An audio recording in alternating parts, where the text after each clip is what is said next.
তার control room থেকে বলছে যে তুমি বিমান ত্যাগ করো। সে দেখছি যে একেবারে ছাত্রছাত্রী পরিপূর্ণ লোকালয়।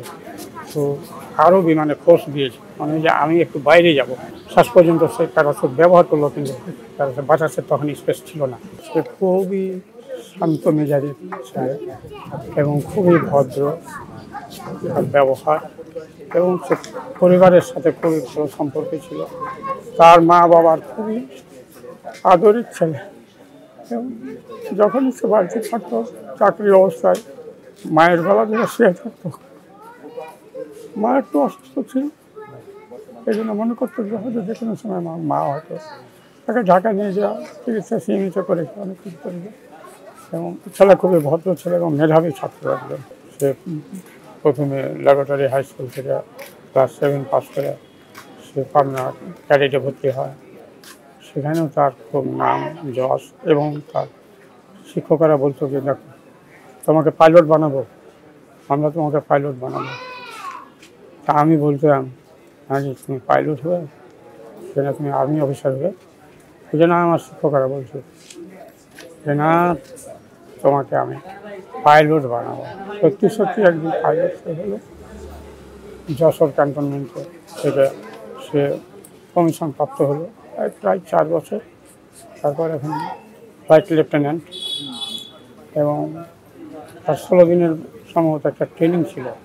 তো এই কালকার যেটা সেটা সর্বশেষ ট্রেনিংয়ে।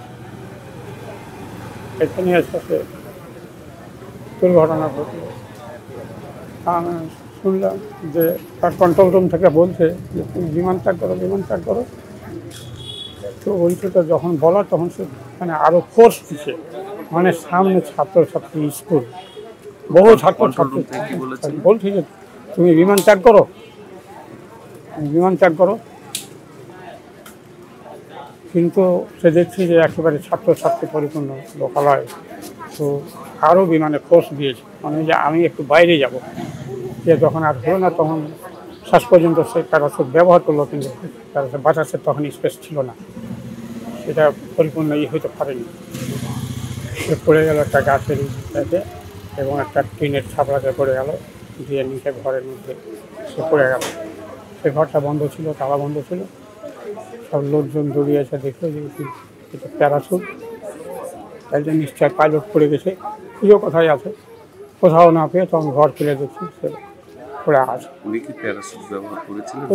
শেষ পর্যন্ত শেষ মুহূর্তে তিনি প্যারাসুট ব্যবহার করেছিলেন, কিন্তু সে প্যারাসুটের কাজ হয়নি না, নিচে এসে প্যারাসুট। এখন সরকারিভাবে ঢাকা ক্যান্টনমেন্টে প্রায় এখন জানা যাওয়ার হয়তো 12টার দিকে হইবে।